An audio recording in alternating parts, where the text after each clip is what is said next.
Part B. In this part of the test, you'll hear 6 different extracts. In each extract, you'll hear people talking in a different healthcare setting.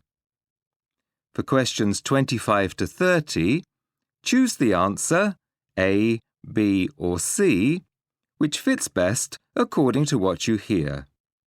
You will have time to read each question before you listen. Complete your answers as you listen. Now look at question 25. You hear a radiologist talking to a patient about the MRI scan he's going to have. Now read the question.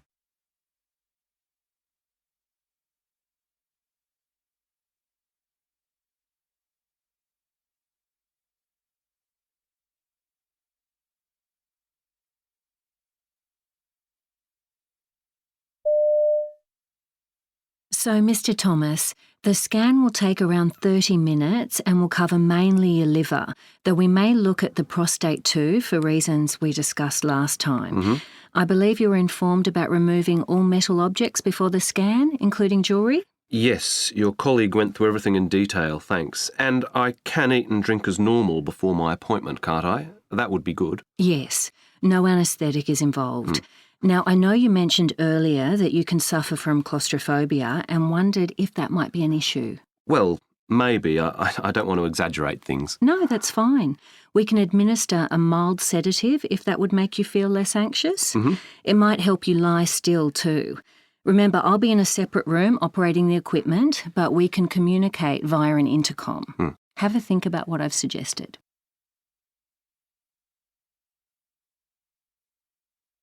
Question 26.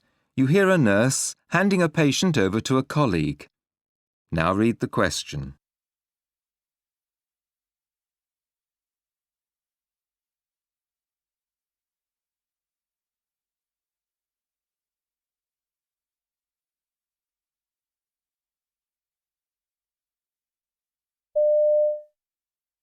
Next, Mrs. Mayfair was admitted 2 days ago. She had a fall and broke her left hip. She's had surgery and a metal plate inserted.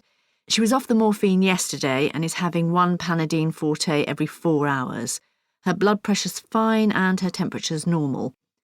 Her mobility's still limited and, although she could get to the toilet by herself, we need to watch her and ask her to slow down. She forgets she's just had surgery. OK. Oh, and she doesn't like the hospital meals, so her family bring her things from home. We need to take a look at them to ensure that everything's suitable for her and follows our regulations on packaging, best before date and so on. Right. Finally, she needs to complete her initial phase of physiotherapy. Jenny popped up to fetch her at 2 yesterday and that'll happen again today.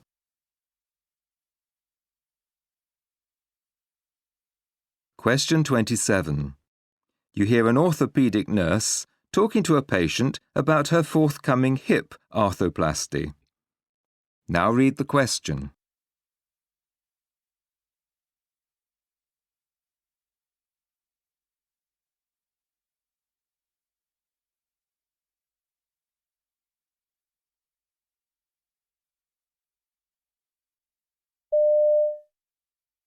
I know you've spoken to your practice nurse about your hip replacement, but I just wanted to check whether you had any questions for me at this stage. My post-op arrangements are pretty much sorted.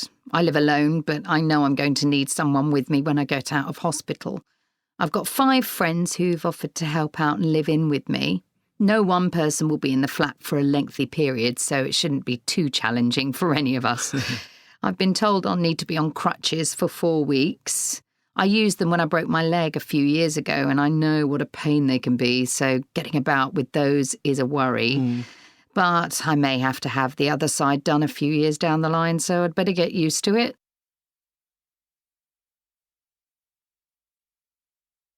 Question 28. You hear an administrator speaking to staff on a general surgery ward. Now read the question.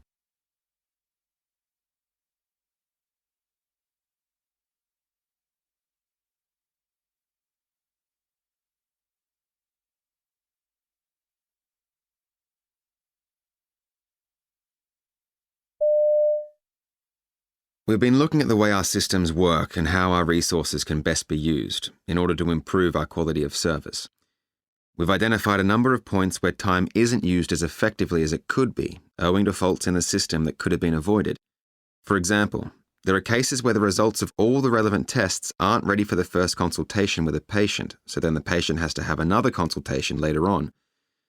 We also have cases where patients' tests are being reordered unnecessarily, putting pressure on the other members of the team, and that leads to duplication in patients' notes, with details coming from different sources.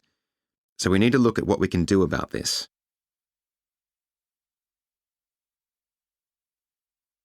Question 29. You hear an ophthalmologist talking to a patient who has watery eyes. Now read the question.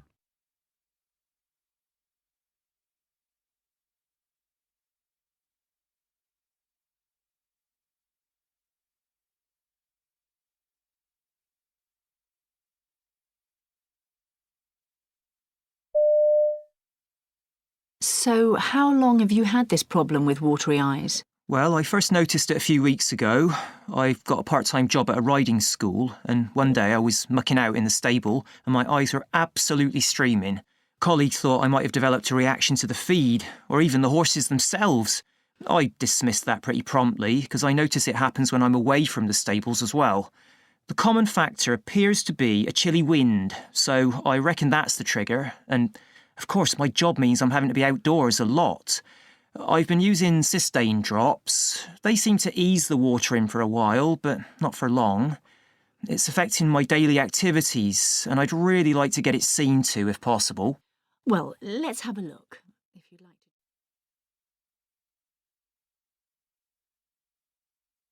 Question 30.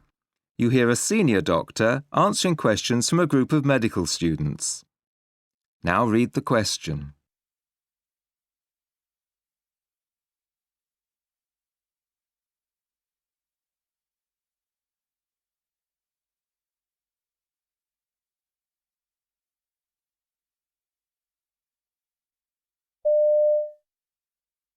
What useful advice could you give us, Doctor? Oh, let me think.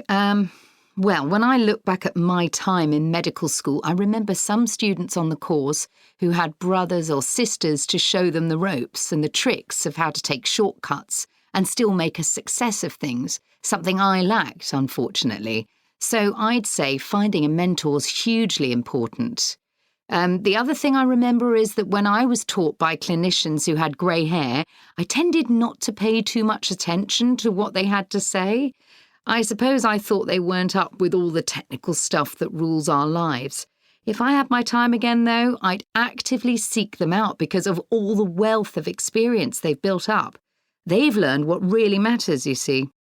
Does anybody else have a question?